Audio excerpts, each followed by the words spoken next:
Hi, welcome to Satya academy. మనం group 2 మెయిన్స్కి సంబంధించి ముఖ్యమైన అంశాలను డిస్కస్ చేస్తూ వస్తున్నాం. వాటితో పాటు టెస్ట్లను కూడా కండక్ట్ చేసుకుంటూ వస్తున్నాం. ఏ విధమైన అప్డేట్ వచ్చినా కానీ దాన్ని ఫాలో అవుతూ వస్తున్నాం. అందులో భాగంగా ఈరోజు మనము Andhra Pradesh gross state domestic product 2024-25 మొదటి ముందస్తు అంచనాలు. సో ఇది చదవాలా వద్దా? ఆల్రెడీ మనము ఈ సర్వేలో ఏదైతే ఆస్పెక్ట్స్ ఉన్నాయో ఆ ఆస్పెక్ట్స్ అన్నీ కూడా కవర్ చేసాం. సో కొత్తగా వచ్చిన ఈ అంశాలని మనం కవర్ చేయాలా లేదా అన్నది ఇప్పుడు మనం డిస్కస్ చేద్దాం. అయితే దీనికి సంబంధించి పూర్తి డాక్యుమెంట్ అయితే రాలేదండి. దీనికి సంబంధించిన డాక్యుమెంట్ ఎక్కడొస్తుంది, దానికి సంబంధించిన ఇతర అంశాలను కూడా ఇప్పుడు నేను మీకు వివరిస్తాను. సో ఇక్కడ directorate of economics and statistics అని మనకు గవర్నమెంట్ ఆఫ్ ఆంధ్రప్రదేశ్ దీనికి సంబంధించి డిపార్ట్మెంటు ఈ డైరెక్టరేట్లో మనకు ఇప్పుడు నేను చూపిస్తున్న అది ఏదైతే ఉన్నదో 24-25 ముందస్తు అంచనాలు, ఆ రిపోర్ట్ క్లియర్గా ఇక్కడ ఇవ్వటం జరుగుతుంది. సో ఆ రిపోర్ట్ వచ్చిన తర్వాత ఇన్డెప్త్గా కాస్త స్టడీ చేస్తాం. సో ఆల్రెడీ మనము ఏపీ సోషో ఎకనామిక్ సర్వే 23-24లో ఈ అంశాలన్నీ కూడా డిస్కస్ చేసాం. మనము జిఎస్డిపి ఏ విధంగా ఉంది, ముందస్తు వాళ్ళు ఏ విధంగా తెలియజేశారు, సో అభివృద్ధి ఏ విధంగా ఉంది, సో ప్రస్తుత ధరల్లో జిఎస్డిపి ఎంత, వివిధ రంగాల వాటా ఎంత, ఇవన్నీ కూడా ఇక్కడ డిస్కస్ చేయటం జరిగింది. సో యాక్చువల్గా అయితే సిలబస్ ప్రకారం ఇది మనకు కంప్లీట్ అయిపోయినట్టే. బట్ లేటెస్ట్గా మనకు ప్రభుత్వము ఈ ముందస్తు అంచనాలు ఈ 7 నెలల కాలంలో మేము 24-25కి సంబంధించి ఈ విధంగా అంచనాలు వచ్చినాయి, మేము ఈ విధంగా వర్క్ చేశామని రిపోర్ట్ ఇవ్వటం జరిగింది. సో ఎగ్జామ్కి ఇది వస్తుందా రాదా అంటే ఖచ్చితంగా ఇది జిఎస్డిపి రిలేటెడ్గా ఉంది కాబట్టి వచ్చే అవకాశం ఉంది. అయితే దీనికి ఎన్ని పేజీలు వస్తాయి, ఎంత చదవాలి అంటే ఇక్కడ మనకు డాక్యుమెంట్ని రిలీజ్ చేస్తారు. సో ఆ డాక్యుమెంట్ని రిలీజ్ చేసినప్పుడు దాన్ని పూర్తిగా విశ్లేషణ చేయవలసి ఉంటుంది. ఏ అంశాలు ఎగ్జామ్కి ప్రాధాన్యత సంతరించుకుంటాయి, వాటిల్లో ఏవి ఇప్పుడు మనము స్టడీ చేయొచ్చు, దాన్ని వివరంగా నేను అప్పుడు వివరించడం జరుగుతుంది. ఇంకా ఆ డాక్యుమెంట్ని వీళ్ళు అప్లోడ్ చేయలేదు పూర్తిగా. సో జస్ట్ సీఎం గారు ఆయన ప్రజెంటేషన్ ఇవ్వటం జరిగింది. ఈరోజు క్యాబినెట్ మీటింగ్ ఉంది, బహుశా అందులో చర్చించిన తర్వాత ఈ డాక్యుమెంట్ని అప్లోడ్ చేస్తారేమో. సో దాని తర్వాత నేను మీకు ఇంకాస్త డీటెయిల్గా దీని గురించి తీసుకొని వెళ్తాను. సో ఆయన కంపారిజన్ చేయటము వివిధ రాష్ట్రాలతోటి చాలా ఇష్యూస్ ఉన్నాయి అందులో. సో అవన్నీ కూడా ఎగ్జామ్ పాయింట్ ఆఫ్ వ్యూలో వస్తాయి రావా అన్నది ఎవరూ చెప్పలేము. బట్ చదువుకొని ఉండటం అన్నది సేఫ్ సైడ్ ఉంటుంది. ఎగ్జామినరు ఆయన ఇష్టం అండి, ఇస్తే ఈ సర్వే నుంచి ఇవ్వచ్చు, లేదా ప్రీవియస్ వాటిలో అంశాల నుంచి ఇవ్వచ్చు, లేదా కొత్తగా ఇచ్చిన ఈ అంశం నుంచే ఇవ్వచ్చు. సో ఎగ్జామినర్కి అవకాశం ఉన్నప్పుడు మనం దానిని క్లియర్గా చదవటం అన్నది మన బాధ్యత. సో ఇది నేను ఇక్కడ మీకు కవర్ చేస్తాను. వన్స్ దీని రిలేటెడ్గా నేను చెక్ చేస్తూనే ఉన్నాను ఎప్పటికప్పుడు, ఏమన్నా వస్తున్నదా, ఏమైనా ఇక్కడ వస్తుంది పబ్లికేషన్స్ రిపోర్ట్స్ అని. సో ఇక్కడెక్కడా కూడా ఇంతవరకు అయితే రాలేదు. నేను క్లాస్ తీసే సమయం వరకు ఈవినింగ్ లోపు వచ్చినా కానీ నేను దాన్ని స్టడీ చేసి మీకు సింప్లిఫై చేసి నేను మీకు అందించడం జరుగుతుంది. సో ఇది మన వెబ్సైటు. ఇక్కడ రిజిస్టర్ అయిన అభ్యర్థులకి నేను ఇక్కడ పంపించడం జరుగుతుంది.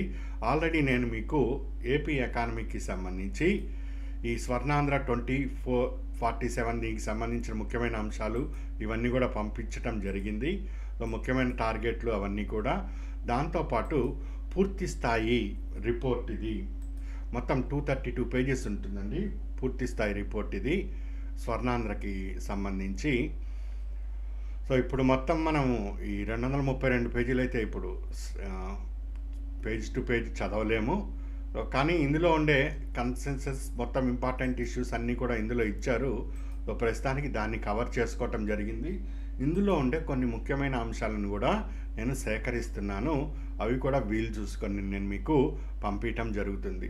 ఇందులో ఈ విధంగా ఒక్కొక్కటి స్టెప్ బై స్టెప్ వెళ్తూ ఉంటే కానీ వీళ్ళు ఎక్కడ ఉన్నది ఏంటి అన్న విషయాలు తెలియదు. సో ఈ విజన్ని ప్రకటించటంలో భాగంగానే ఈ జిఎస్డిపి 2047 నాటికి ఏ విధంగా ముందుకెళ్తుందో ప్రభుత్వం వివరించింది. సో 2047కి సంబంధించి కొన్ని ముఖ్యమైన అంశాలు ప్రభుత్వం ఇస్తున్నప్పుడు దాని మీద ఫోకస్ చేయటం చాలా అవసరమని తెలుస్తున్నది మనకు. సో దానితో పాటుగా నేను ఏపీ ఇన్ఫర్మేషన్ టెక్నాలజీ పాలసీ 2024-29 దీనికి సంబంధించి ఏ విధంగా ఇందులో స్టడీ చేయాలి ఇవన్నీ కూడా నేను మెటీరియల్ రాసి హ్యాండ్ నోట్ని మన సైట్లో అప్లోడ్ చేశాను. దీని మీద క్లాస్ కూడా ఇస్తాను. ముఖ్యమైన అంశాలని చాలా సింప్లిఫై చేసి నేను మీకు ఇవ్వటం జరిగింది. ఈ ఏపీ ఐటీ పాలసీ నుంచి కనీసం 2 మార్కులు మనకు ఎక్స్పెక్ట్ చేస్తున్నాం. దాన్ని కూడా కవర్ చేస్తాం. సో అదేవిధంగా ఏపీ సేవా రంగానికి సంబంధించి దీన్ని కూడా నేను మీకు క్లాస్ అప్లోడ్ చేసి ఇది కంటెంట్ అప్లోడ్ చేశాను. దీని మీద కూడా మీకు వివరణ ఇచ్చి దీంట్లో ఇంకేమన్నా ఎగ్జాంపుల్స్ కానీ ఏమన్నా ఎగ్జామ్కి ఇంపార్టెంట్ కానీ ఉంటే అవి కూడా నేను వివరించడం జరుగుతుంది. సో ఇవన్నీ కూడా ఇక్కడ ఇంపార్టెంట్సే ఉంటాయి. కొన్ని మారిన ఉన్నాయి, స్టార్టప్స్ ఉన్నాయి ఏపీకి సంబంధించి. ఈ సమాచారం కూడా మనము స్టడీ చేస్తాం. దానితో పాటుగా మీకు ఇక్కడ నేను టెస్ట్ కూడా అప్లోడ్ చేస్తున్నాను ఎప్పటికప్పుడు. సో మొత్తం గ్రాండ్ టెస్ట్ 12, నిన్న 12th టెస్ట్ని కూడా అప్లోడ్ చేశాను. ఇక్కడ మీరు క్లిక్ చేసి ఈ 12th టెస్ట్ని కూడా అటెంప్ట్ చేయండి. నెక్స్ట్ టెస్ట్ దానికి షెడ్యూల్ కూడా ఇచ్చాను. ఈ విధంగా మనము 23 టెస్ట్ అని ప్లాన్ చేసుకోవటం జరిగింది టిల్ ద ఎగ్జామ్ వరకు. సో ఇది ఇక్కడ మీకు కమ్యూనికేట్ చేస్తున్న కంటెంట్లోకి వెళ్తే, ఇప్పుడు న్యూస్ పేపర్ల నుంచి నేను కొంత సమాచారాన్ని సేకరించడం జరిగింది. దానిని ఇక్కడ విశ్లేషణ చేస్తాను. దాని తర్వాత ఫుల్ ఫ్లెడ్జ్డ్గా డాక్యుమెంట్ విడుదలైన తర్వాత మరింత సమాచారం ఎగ్జామ్ పాయింట్ ఆఫ్ వ్యూలో ఉన్నది వివరిస్తాను. సరే, ఫస్ట్ పాయింట్ ఇక్కడ ఏపీ జిఎస్డిపి 24-25 మొదటి ముందస్తు అంచనాలు. యాక్చువల్గా అయితే ఇలాంటివి మనకు ఎగ్జామ్కి అవసరం లేదు సాధారణంగా. ముందస్తు అంచనాలు ఇవన్నీ కూడా మనకు ఈ సోషో ఎకనామిక్ సర్వే అని గవర్నమెంట్ రిలీజ్ చేస్తుంది. ఈ మొత్తం ఫైనాన్షియల్ ఇయర్ ఎండ్ అయిపోయిన తర్వాత వాటిల్లో ఇవన్నీ కూడా కవర్ అవుతాయి. బట్ ఇప్పుడు దీనిని ఎందుకు ఫోకస్ చేయాలి అంటే February 23 నాడు మనకు ఎగ్జామ్ ఉంది. అప్పటికి కొత్త సోషో ఎకనామిక్ సర్వే రాదు. బట్ డేటా కొంత ముందుగానే రిలీజ్ అయింది. ఈ కారణం చేత ఇప్పుడు ఇది ప్రాధాన్యత సంతరించుకున్నది. పాయింట్ మీకు క్లియర్గా అర్థమైంది. సరే, ఇందులో ఇప్పుడు ప్రస్తుతానికి న్యూస్ పేపర్ నుంచి సేకరించిన దాన్ని విశ్లేషణ చేస్తాం. సో 2014-19 మధ్య జిఎస్డిపి వృద్ధి రేటు సగటున 13.5% వృద్ధి జరిగింది. సో 2019-24 మధ్య వృద్ధి రేటు అన్నది 10.32కి పడిపోవటం జరిగింది. 2024-25లో వృద్ధి రేటు 12.94గా ఎక్స్పెక్ట్ చేస్తున్నారు. సో ఈ ముందస్తు అంచనాలలో వృద్ధి రేటుని ఎంతగా అంచనా వేశారు? మీకు ప్రశ్న కూడా ఈ విధంగానే వస్తుంది. ఆంధ్రప్రదేశ్ జిఎస్డిపి వృద్ధి రేటుని 2024-25 సంవత్సరానికి సంబంధించి ముందస్తు అంచనాగా, ఈ విధంగా మీకు ముందస్తు అనే పదం ఎగ్జామ్లో కనిపిస్తే అప్పుడు ఈ డేటాకి ప్రాధాన్యత ఇవ్వాలి. లేదా జిఎస్డిపి వృద్ధి రేటు 2023-24కి సంబంధించి సర్వే ప్రకారము అంటే నేను ఇప్పుడు మీకు చూపించాను. సో సర్వే ప్రకారం ఉన్న డేటాకి ప్రాధాన్యత ఇవ్వాలి. సో ప్రశ్న ఏ విధంగా వస్తుంది అని ఎగ్జామినర్ మీకు ఇచ్చిన దాన్ని బట్టి ఎగ్జామ్ హాల్లో మీరు చూసి రెస్పాండ్ అవ్వాలి. అంతేగాని ఏదో చదివాను అనేసి బబుల్ నింపటమే పనిగా ఎగ్జామ్లోకి వెళ్ళొద్దు. బబుల్ నింపటం అన్నది ప్రశ్న చదివి అర్థం చేసుకొని జవాబుని నింపాలి. అంతేగాని బబుల్ నింపటమే ఒక యుద్ధ ప్రాతిపదికన పిచ్చి పనులు చేయకండి, ఎగ్జామ్లో నష్టపోతాం. సో ముందస్తు అంచనా ఈ విధంగా అడుగుతాడు. అడగకపోతే సో అప్పుడు అది వాళ్ళ తరపు నుంచి ఏపీపీఎస్సీ నుంచి తప్పిదం అవుతుంది. మీరు భయపడక్కర్లే, ఆ బిట్టుని తొలగించటమో ఏదో చేయటం జరుగుతుంది. సో ముందస్తు అని అంచనా అడిగిన తర్వాత కూడా మనం తప్పు చేయొద్దు. సో ఇది ఈ ఒక్క పాయింట్లోనే కాదు, మనకి ఎగ్జామ్లో వచ్చే వివిధ పేపర్స్, అది పాలిటీ అయి ఉండొచ్చు, ఎకానమీ అయ్యొచ్చు, ఎస్ఎన్టీ అయి ఉండొచ్చు. సో చాలా జాగ్రత్తగా వెళ్తారు అని ఇక్కడ నేను స్ట్రెస్ చేసి చెప్తున్నాను. ప్రశ్న చదివి మైండ్ అలర్ట్గా పెట్టుకొని ఉండండి ఎగ్జామ్లో. సో 2024-25 వృద్ధి రేటు 12.9. ఇది చాలా ఇంపార్టెంట్ పాయింట్, గుర్తుపెట్టుకోండి. ఎందుకంటే కొత్త ప్రభుత్వం కూటమి ఏర్పడిన తర్వాత యాక్చువల్గా ఎప్పుడు వచ్చే వృద్ధి రేటు 10.32, దానికన్నా తక్కువ వచ్చేది. వీళ్ళు వచ్చిన తర్వాత బాగా చేశామని ఇక్కడ తెలియజేస్తున్నారు. ఫస్ట్ పాయింట్ ఇది. సెకండ్ పాయింట్, వృద్ధి రేటు ఒకవేళ రెట్టింపు అయితే సంపద మరియు ప్రజల యొక్క తలసరి ఆదాయం ఎన్ని రెట్లు పెరుగుతుంది? సో 24-25 మొదటి ముందస్తు అంచనాల ప్రకారము ఈ క్రింది వాటిలో సరైనది ఏది అని ప్రశ్న అడుగుతాడు. అలాంటి సమయంలో వృద్ధి రేటు రెట్టింపు అయితే రాష్ట్ర సంపద మరియు ప్రజల తలసరి ఆదాయం 3 రెట్లు పెరుగుతుంది. లేదా వృద్ధి రేటు అది రెట్టింపు అయితే రాష్ట్ర ఆదాయం తలసరి ఆదాయం 4 రెట్లు పెరుగుతుందని అంచనా వేయబడింది. ఈ విధంగా కూడా స్టేట్మెంట్ రూపంలో రావచ్చు, లేదా సింగిల్ లైన్లో కూడా రావచ్చు. అప్పుడు ఈ గవర్నమెంట్ డాక్యుమెంట్ ప్రకారం 4 రెట్లు అవుతుంది. ఇంపార్టెంట్ పాయింట్ ఇది, గవర్నమెంట్ బాగా స్ట్రెస్ చేస్తుంది, 4 టైమ్స్ పెరుగుతుందని. ఫస్ట్ ఇంపార్టెంట్ పాయింట్ ఇది. సెకండ్ ఇంపార్టెంట్ పాయింట్ ఇది. థర్డ్ ఇంపార్టెంట్ పాయింట్, ప్రస్తుత ఆర్థిక సంవత్సరంలో తలసరి ఆదాయం 2.68 lakh ఉందని ప్రభుత్వం తెలియజేసింది. సో ప్రతి సంవత్సరం కూడా 15% వృద్ధి సాధిస్తే 2047 నాటికి ఆంధ్రాలో తలసరి ఆదాయం ఎన్ని లక్షలకి చేరుకుంటుంది? 58 లక్షలకి చేరుకుంటుందని ప్రభుత్వం అంచనా వేయటం జరిగింది. ఇది ఇంపార్టెంట్ పాయింట్ అవుతుంది ఇక్కడ. నెక్స్ట్, జిఎస్డిపి వృద్ధి రేటు ఇప్పుడు అంటే మనం 12.5 ఎక్స్పెక్ట్ చేస్తున్నాం, 12 సంథింగ్. ఒకవేళ 7.5 పెరిగితే ఎంత పెరగచ్చు? 10% పెరిగితే ఎంత పెరగచ్చు? 12% పెరిగితే ఎంత పెరగచ్చు? 15% పెరిగితే ఎంత పెరగచ్చు? ఉదాహరణకి మీరు డైలీ 100 పేజీలు చదివితే ఎంత స్కోర్ పెరగచ్చు? 50 పేజీలు చదివితే ఎంత స్కోర్ పెరగచ్చు? 150 పేజెస్ చదివితే ఎంత పెరగచ్చు? 200 పేజెస్ చదివితే మీ స్కోర్ ఎంత పెరగచ్చు? ఒక అంచనా ఉంటుంది కదా.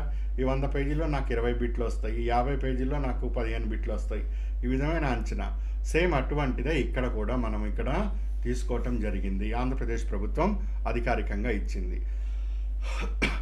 సో ఈ డేటా చాలా చాలా ఇంపార్టెంట్, గుర్తుపెట్టుకోండి. ఎగ్జామ్లో అడగటానికి 90% అవకాశాలు ఉన్నాయి.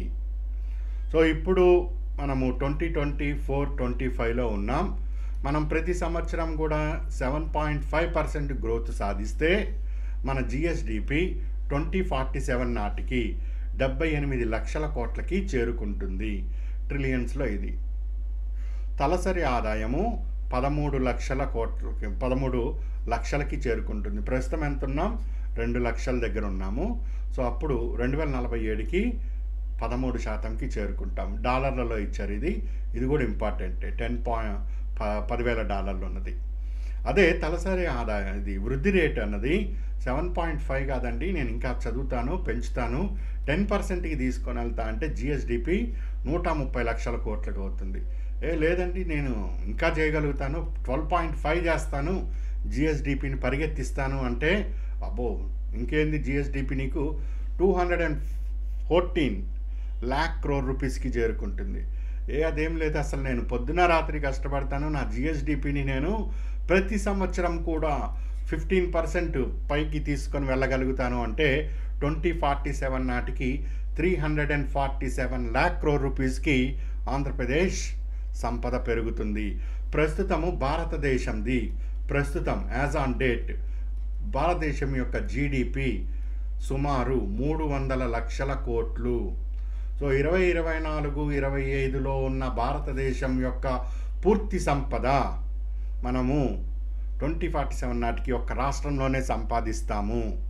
సో చూడండి ఇక్కడ $2.74 ట్రిలియన్ ఆర్థిక వ్యవస్థ చేరుకుంటుంది. ఇప్పుడు దగ్గరగా భారత్ జీడిపి కూడా 2.7 నుంచి 3% $3 ట్రిలియన్ ఉన్నది. సో ఈ పాయింట్స్ అన్నీ కూడా చాలా చాలా ఇంపార్టెంట్. అండ్ తలసరి ఆదాయము 58 లక్షలకి చేరుకుంటుంది. అంటే ఒక్కొక్కళ్ళ దగ్గర మీరు ఇప్పుడు ఉన్నారు, మీ తలసరి ఆదాయం ఎంతో మీకు తెలుసు. సో 2047 నాటికి 58 లక్షల రూపాయలు మీ తలసరి ఆదాయాన్ని చేరుకోగలుగుతారు. ఈరోజు 2 లక్షలే, ఆ రోజుకి 58 లక్షలు అవుతుంది. సో తలసరి ఆదాయం డాలర్ల రూపంలో లెక్కేస్తే $45,000 మీరు చేరుకోగలుగుతారు. సో ఈరోజు జస్ట్ చాలా చాలా తక్కువ ఉన్నాం మనము. దాని నుంచి ఇది లెక్కలు వీళ్ళు ఇచ్చింది. సరే, చేరుకుంటామా లేదా అవన్నీ కూడా సెకండరీ, మనకి ఎగ్జామ్కి ఇంపార్టెంటు, అది మాత్రం నాకు ఇంపార్టెంట్ అంతే. సో వృద్ధి రేటు వాళ్ళు ప్రశ్న స్ట్రైట్గానే అడుగుతారు. 7.5కి చేరుకుంటే జిఎస్డిపిలో ఎంత, 10%కి అయితే ఎంత. దీనిని నేను సరదాగా మ్యాచ్ ద ఫాలోయింగ్లో ఇస్తాను. నేను అంటే ఎగ్జామినరు, ఎవడి ఇష్టం వాళ్ళది, ఎట్లయినా కానీ మనల్ని ట్రాప్ చేసుకోవచ్చు. సో మ్యాచ్ ద ఫాలోయింగ్, లేదా క్రింది వాటిలో కొంత నెంబర్ ఇస్తాడు, ఆ నెంబర్ ఇచ్చి క్రింది వాటిలో సరైంది ఇది అంటాడు. సో కొంత డాలర్ల రూపంలో ఇవ్వచ్చు, లేదా రూపాయల్లోనే ఇవ్వచ్చు. నెక్స్ట్ ఇదే విధంగా జిఎస్డిపి 78 కోట్లకి పోతే తలసరి ఆదాయం ఎంత. ఇప్పుడు జిఎస్డిపి వృద్ధి రేటు 7.5కి పోతే తలసరి ఆదాయము ఇంత అని చెప్పాను. జిఎస్డిపి 78 లక్షలకి పోతే తలసరి ఆదాయం ఎంత, జిఎస్డిపి 150 కోట్లకి పోతే తలసరి ఆదాయం ఎంత, జిఎస్టి 200 కోట్లకి పోతే తలసరి ఆదాయం ఎంత, జిఎస్టికి దీనికి పోతే తలసరి ఆదాయం ఎంత. ఒకటి ఎగ్జామినర్ దీనికి లింక్ అయినా పెట్టచ్చు, లేదా దీనికి అయినా కానీ లింక్ పెట్టచ్చు. ఇంకా ఆయన బాగా పిండి అవతలేయాలి, స్ట్రెస్ తేవాలి ఎగ్జామ్లో అంటే డాలర్లలో కూడా వెళ్ళచ్చు. సో జాగ్రత్తగా కాస్త ఈ డేటాని మొత్తం పాయింట్ టు పాయింట్ 6.62, 0.61, ఇక్కడ 0.60 అంత లెక్కర్లే, జస్ట్ 0.6 అని గుర్తుపెట్టుకో చాలు. 1 గుర్తుపెట్టుకో, ఇక్కడ 1.6 గుర్తుపెట్టుకో, 3 పెట్టుకో. సో 15% అంటే ఇది ఫ్యాన్సీ నెంబర్ కనిపిస్తుంది. 3 + 4 2 కలిస్తే 7 అవుతుంది, 347. ఇందులో పెద్దగా గుర్తుపెట్టుకోలేను, మైండ్ పగిలిపోతుంది అంతేమీ లేదు. సో 2 1 జా 2, 2 2 జా 4, 214 వచ్చేస్తుంది. సో ఇప్పుడు 78 ఉందంటే 10కి వెళ్తే సో 13కి వెళ్ళిపోతుంది. 7 కాస్త డబల్ అయిందని గుర్తుపెట్టుకో, దగ్గరగా సింపుల్గా గుర్తుంటుంది. దీన్ని ఏమి తలలు పగల కొట్టుకొని ఆలోచించాల్సినంత ఏమీ లేదు, అక్కడ డబల్ చేశారు. సో ఇది సింపుల్ 347 అనేది కోడ్ లాగా గుర్తుపెట్టుకో. క్లియర్. దీని తర్వాత 2014-19 అంటే ఆ టైంలో ఆయన సీఎంగా ఉన్నప్పుడు అప్పట్లో వ్యవసాయ రంగం 16% వృద్ధి, పరిశ్రమలు 11% వృద్ధి, సేవా రంగం 11.9. ఆ తర్వాత వచ్చిన సీఎం కాలంలో వ్యవసాయ రంగం బాగా పడిపోయింది, పరిశ్రమలు 11.3 అండ్ సేవా రంగం కూడా పూర్తిగా పడిపోయింది అనేది ఇక్కడ వీళ్ళు స్టాటిస్టికల్. సో తాజాగా వ్యవసాయంలో వృద్ధి 15.86, ఈ పాయింట్ ఇంపార్టెంట్.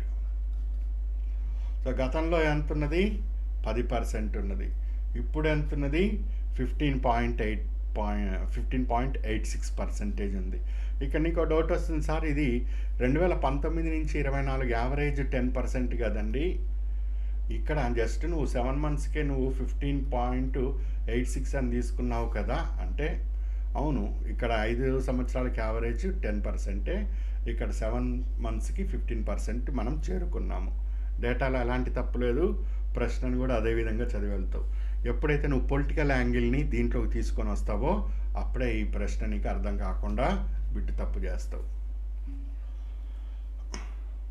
క్లియర్. సో ఇది ఇక్కడ మనము న్యూస్ పేపర్ నుంచి తీసుకొని అనాలిసిస్ చేసింది. ఇప్పటికే వీళ్ళు 4 లక్షల కోట్ల పెట్టుబడులు తెచ్చింది కూటమి ప్రభుత్వం, ఇంకా తెస్తామని చెప్తున్నారు. సో వ్యవసాయ రంగంలో 15.8%, పారిశ్రామిక రంగంలో 6% గ్రోత్, సేవా రంగంలో గతంలో 10 ఉండేది, ఇప్పుడు 11% కూడా వచ్చింది. ఈ పారిశ్రామిక రంగం గత ప్రభుత్వం నిర్లక్ష్యం వలన బాగా వెనకబడింది. సో దానికి ఇప్పుడు నేను 4 లక్షల కోట్లు తెచ్చాము, ఇది నెక్స్ట్ కపుల్ ఆఫ్ మంత్స్లో ఇంకా ముందుకు వెళ్తుంది అని ఆయన స్టేట్మెంట్ కూడా ఇచ్చారు సీఎం గారు. సో ఇది కూడా ఇంపార్టెంట్ పాయింట్ అవుతుంది. సో ఇది నేను కాస్త కలెక్ట్ చేసి సింప్లిఫైగా క్రీమ్ ఏదైతే ఉందో అదంతా కూడా నేను మీకు అందించడం జరిగింది. వన్స్ ఆ డాక్యుమెంట్ ఫుల్ ఫ్లెడ్జ్డ్గా వస్తే, ఆ డాక్యుమెంట్ అక్కడ ఇవ్వగానే దాన్ని టకటకమని నేను ఏమి కట్ కాపీ చేసి ఇవ్వటం సాధ్యపడదు. దాన్ని నేను కాస్త స్టడీ చేసి ఎక్కడ లాజికల్ పాయింట్ ఉందో ఫస్ట్ అనాలిసిస్ చేసి దాన్ని నోట్ చేసి అప్పుడు ఇవ్వటం జరుగుతుంది. డాక్యుమెంట్ ఇచ్చిన 1 or 2 డేస్లో నీకు దాని రిలేటెడ్ కంటెంట్ పంపగలుగుతా. అంతేగాని ఇప్పుడు డాక్యుమెంట్ పెట్టారంటే నాకు వాట్సాప్లో మెసేజ్ పెట్టి ఏదంటే సాధ్యపడదు. ఆ డాక్యుమెంట్ ఏదో నువ్వే డౌన్లోడ్ పెట్టుకోవచ్చు, ఈ రోజుల్లో. సో ఇక డాక్యుమెంట్ డౌన్లోడ్ కాదు, డాక్యుమెంట్లో ఉండే కంటెంట్ని బయటికి తీసుకురావటం ఇంపార్టెంట్. సో ఇది దీనికి సంబంధించింది. చదవాలా అంటే ఎస్ చదవాలి. అడుగుతాడా అంటే అది మన అదృష్టము దురదృష్టం మీద ఆధారపడి ఉంటుంది. చదివితే అడుగుతాడు, చదవకపోతే అడుగుతాడు. ఇది నెక్స్ట్ విశాఖ ఉక్కుకి 11,500 కోట్లకి కేంద్ర క్యాబినెట్ ఇది భారీగా ప్రకటిస్తామని చెప్తున్నది. సో ఇదొకటి కాస్త టచ్లో ఉండండి పరిశ్రమలకి సంబంధించి విశాఖ. నెక్స్ట్ మనము స్పైడెక్స్ అని సైన్స్ అండ్ టెక్నాలజీలో డిస్కస్ చేసాం. సో అవి రోదసి అంటే అంతరిక్షంలో జాయింట్ కూడా అవ్వటం జరిగినాయి ఆ రెండు. సో కంగ్రాట్స్ మన ఇస్రో టీమ్కి. ఇది ఎగ్జామ్లో నేను క్లాస్ ఎక్స్ప్లెయిన్ చేసేటప్పుడు మొత్తం షెడ్యూల్ దీనికి సంబంధించి ఏ విధంగా అది ఎన్ని రోజుల్లో అవుతుంది అవి కూడా వివరించాను. ఇంకా ఫర్దర్ దీని రిలేటెడ్గా ఎగ్జామ్ వరకు అంటే మనకు February 15 వరకు ఏమైనా వస్తూ ఉంటే అవి కూడా నేను అందిస్తాను, ఫాలో అవుతూ ఉండండి. నెక్స్ట్ ఇది ఒకటి important point. America, Russia, China తర్వాత భారత్ చేరుకుంది. చంద్రయాన్ 4కి లైన్ క్లియర్ అయిపోయింది దీనివల్ల. సో మనం ఈ డాకింగ్ ఎక్స్పెరిమెంట్ ఏంటి అవన్నీ కూడా డీటెయిల్గా చేశాను, అది చూడండి. సో దీన్ని నేను ఇక్కడ కంక్లూడ్ చేస్తున్నాను. సో కూల్గా ఉండండి, టెన్షన్ పడద్దు, ప్రశాంతంగా చదివితేనే ఎక్కువ స్కోర్ వస్తుంది. ఆ టెస్టులు ఇస్తున్నాను, టెస్టులు నేను చాలా కష్టపడి చాలా వర్క్ చేశాను. 3,000 బిట్లను నేను మీకు అందించడం జరుగుతున్నది. ఈ 3,000 బిట్లని మీరు చక్కగా చేసి, నేను ఇవే డైరెక్ట్గా వస్తుందని చెప్పటం లేదు, ఆ bit in and around preparation చేసేవాడికి కొద్దిగా బుర్ర ఉంటుంది కదా, ఆ సరౌండింగ్ అంతా చదువుకొనే పోతారు మీరు, అంత అమాయకంగా ఏం పోరు కదండి. సో ఇది ఎగ్జామ్ టైం అప్పుడు కాస్త సిస్టమేటిక్గా డిసిప్లిన్గా ఉండి, సో బిట్స్ని ఏదో మొక్కుబడిగా టిక్కు కొట్టుకుంటూ పోతే దానికి ఎవడు ఏమీ చేయలేడు. చేతులారా మిస్ చేసుకోవద్దు, మంచి అవకాశము. సో చాలా సందర్భాల్లో చెప్పుకుంటూ వస్తున్నాను, మీరేం చిన్నపిల్లలు కాదండి, మెచ్యూర్డ్ పర్సన్స్. సో కాస్త తెలివిగా వ్యవహరించండి. So in and around touch చేయగలిగారంటే ఎగ్జామ్లో 200 వరకు కూడా టచ్ చేయడానికి అవకాశం ఉంటుంది. అంత కాన్ఫిడెన్స్ నేనున్నాను. సో అదే కాన్ఫిడెన్స్ని ముందుకు తీసుకెళ్ళండి. సో ఇప్పుడు ఏమి కొత్తవి అంటే ఇట్లా ఏవైనా కొత్త అంశాలు వస్తే వాటి మీదనే దృష్టి పెట్టండి. సో లేనప్పుడు సింపుల్గా రివిజన్స్కి ఎక్కువ టైం ఇవ్వండి. Revision and practice. So 80% time దీనికి వెళ్ళాలి, 20% మాత్రం ఏదైనా కొత్త దాని మీద అప్పుడు ఆలోచించాలి. అది కూడా ఫిల్టర్స్ చేసి చేసి చేసి ఎస్ ఇది ఇంపార్టెంట్ అనిపిస్తుంది అన్నప్పుడు. అంతేగాని ఈ రివిజన్కి దీనికి 20% టైము, ఈ కొత్త దాని మీద ఈ పిల్లలు సూపర్ మార్కెట్లోకి వెళ్తే ఆ బిస్కెట్ ప్యాకెట్, ఈ చాక్లెట్, ఇది బిస్కెట్ అట్లా ఎగబడుతున్నట్టు అన్ని కొత్త వాటి మీదకి పోతే అటే పోతుంది బండి, తెగిన గాలిపటంలాగా అవుతుంది. సో జాగ్రత్తగా బుర్రను దగ్గర పెట్టుకొని చదవండి. సో దీన్ని ఇక్కడ కంక్లూడ్ చేస్తున్నా. ఫర్దర్ డీటెయిల్స్ ఏమైనా ఉంటే నేను మీకు కమ్యూనికేట్ చేస్తాను. ఆల్ ది బెస్ట్ అండి, గుడ్ లక్.